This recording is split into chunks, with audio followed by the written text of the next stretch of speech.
Hey, how you doing there? It's Oathwood. I hope this video finds you well. Life is crazy sometimes. Recently I lost my job. It was the first job I've ever lost. I wasn't particularly attached to it, it was pretty awful. But you know, that aside, I'm between jobs at the moment, which isn't particularly fun. I'm not a huge fan of being unemployed. I do find myself pretty bored most of the time. Recently I've just kind of been keeping busy playing Pokemon Yellow, Harvest Moon 64, just trying to get over a cold. But I wanted to make a video. I've been wanting to make a video for a while. I'm still working on my Elden Ring video. I was waiting for that game to win a Game of the Year, which it did. It's a lot of effort, but I have a lot of expectations for myself in this video. I don't want to release something that I'm not proud of, because Elden Ring means a lot to me, and I want this video to mean a lot to myself and Elden Ring in a weird way. I want it to be a bit of a monument, so yeah, that's going to take a while, but it is coming, and it's going to be awesome, it's going to be rad, so stay tuned for that. In the meantime, I've been thinking about making some more, like, I don't want to say daily, like, YouTuber content, because that's just incorrect. I don't even think weekly would be correct, but I do want to start making more regular videos, more or less.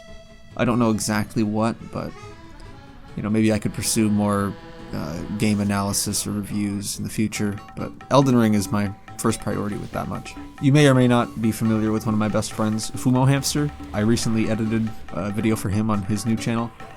It was a highlight video of some of his stream VODs. It was a good time. I had a lot of fun making that video, and I'm pretty happy with how it turned out, so if you haven't already checked that out, you should probably go do that. Drop a like and subscribe. You know, do your thing, help out in the algorithm. Engagement helps way more than you probably realize. One of my favorite kind of genres on YouTube has always been the gameplay commentary, which I suppose this video would most certainly fall under. One of the series that has emerged in more recent years is the Weekly Slap by JSlat. It is one of my favorite shows, I guess you could call it. It's very old school. It's very down to earth. It's pretty humble. It's laid back. It's just talking, being human, you know, life, advice. It's not really philosophical or like figurative rhetoric.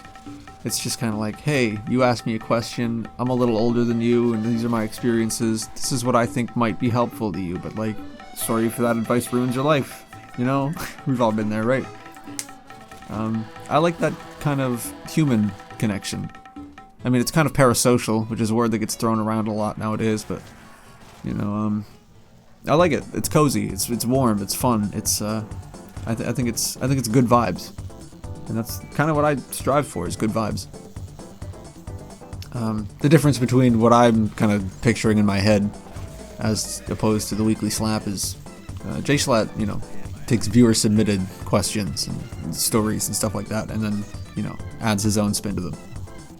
Whereas I would probably just be rambling about my own life, or, you know, other ideas. I don't have like a big following that's gonna ask me, oh, how did you get famous? What do I do if my parents beat me with a belt every day? Excuse me. But I like making videos, I like talking to people, I like, you know, putting myself out there. It's fun, it's cool, and I want to do it more. So, I just kind of wanted to, like, talk about life, I guess. This video is probably going to be all over the place. I don't know how long it's going to be or what it's even going to look like, but life is crazy sometimes, man. It really is. You know, I lost a job and then immediately put in for another one. You know, that itself is pretty crazy.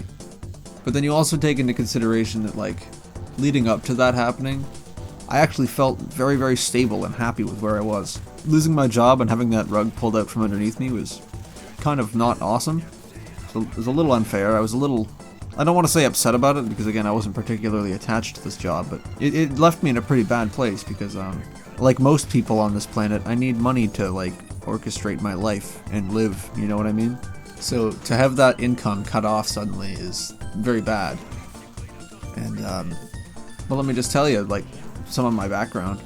The job I had before this, I also did lose, but in a much different fashion. The store that I was working at actually just closed. I got a call one morning from my district manager, and they said, hey, effective immediately, your store doesn't exist. We're gonna, like, send you an email with some information. Sorry, bye-bye. And that was that. But, you know, at least they had the decency to pay me some severance. But the thing about working there was, in order for me to even have this job, they required me to have a cell phone. which I didn't have at the time. I didn't really have a cell phone. I had cell phones in the past, but I destroyed them, or they had died, or I just purposely gotten rid of them. And I had to get a cell phone in order to have this job, and I needed the money, so I got a job. I used some of the money I got for the reasons I needed the money, and then I also paid off the phone I got. But now I was on the hook for a phone that I didn't even really want in the first place, and I was owing on a 2-year term. The job I had did not last 2 years. The store closed before that. So now I don't have a job. I owe on a phone. So I'm looking for a job. I was unable to find a job for a while. Like, I was doing interviews in places and I just wasn't hearing back. It was really awful. And I was accumulating a debt with this phone company for this phone bill, which sucked. It really, really sucked. And I'm still owing on this phone.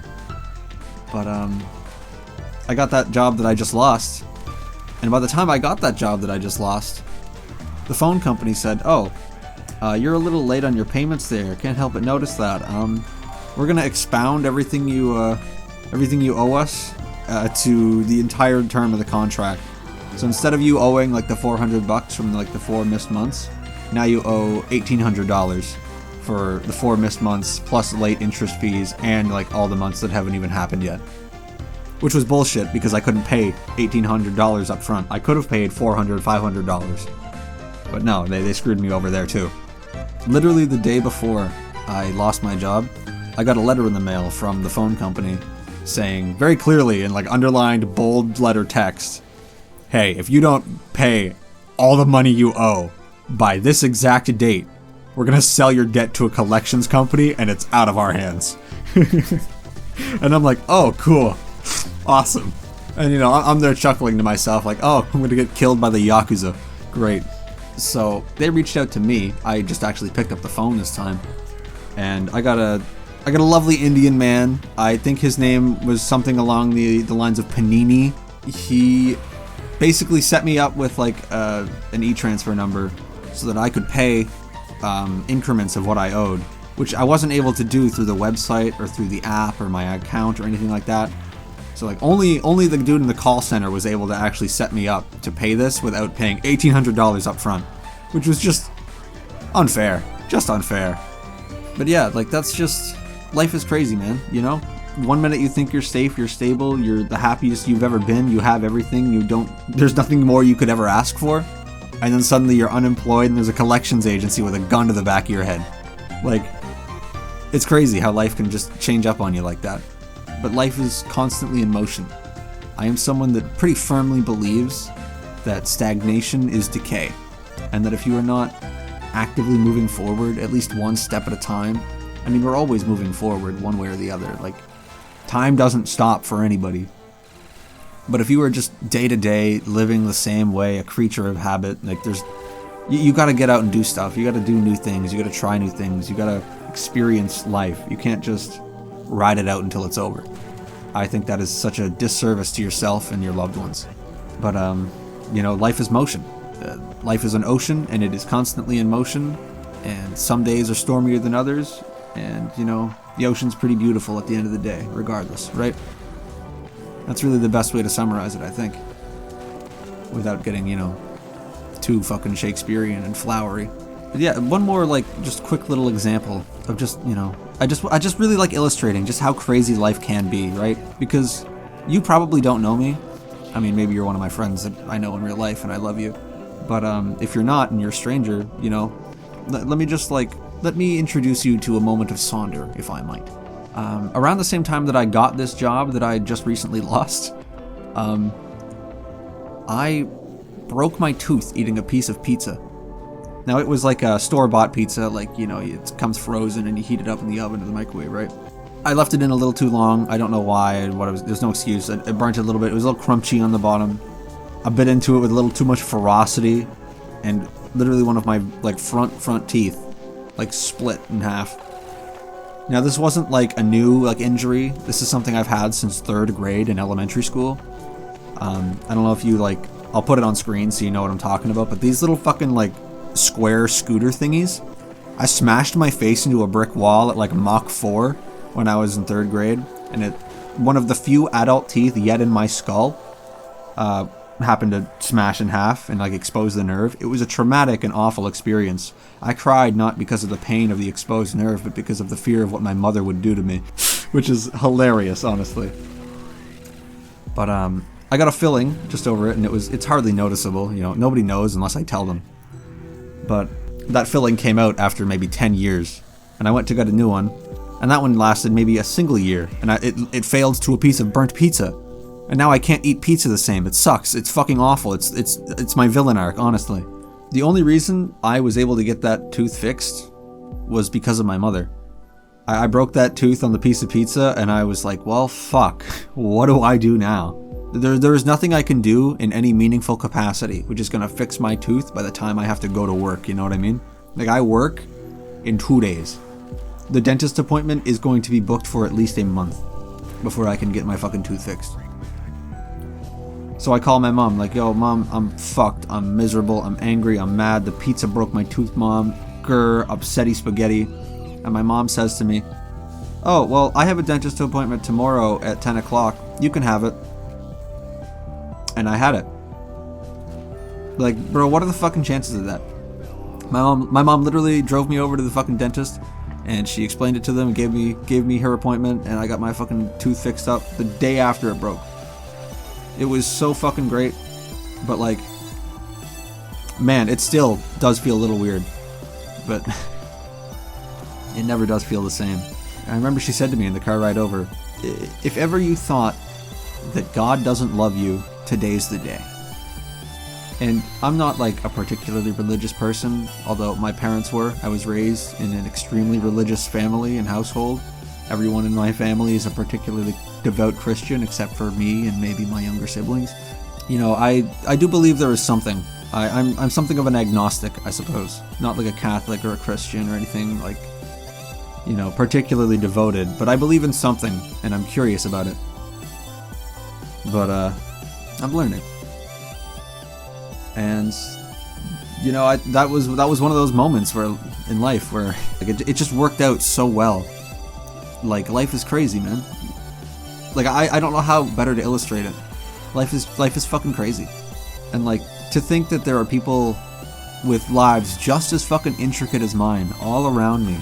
You know, sure, some of them are like homeless fucking crazy people who have sex in a cardboard box under a fucking tarp in the middle of the street, right?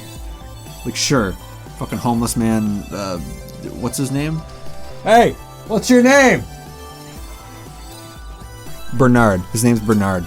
Sure, you get those characters, right? You get like, but there are so many fucking people, and they all have different lives and, you know, different stories to tell and different intricacies and nuances to their character.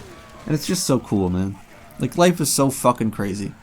I think just about everything happens for a reason. And the things that don't feel like they happen for a reason, the things that feel like they happen just to spite you or just to put you down, the things that feel like they're just fucking there to test you and make you upset, I think those things also happen for a reason. And I think that reason only becomes more apparent as time progresses. I hope that makes sense to you. I hope this video wasn't too much of a fucking incoherent ramble. I hope it was fun. I hope it wasn't too long. I hope you press like and subscribe. Comment down below because I need some help, man. But all jokes aside, I hope you enjoyed. Let me know if you want to see more content like this, because I'm absolutely open to making more of it in the future. And that's going to be it from me. Adios.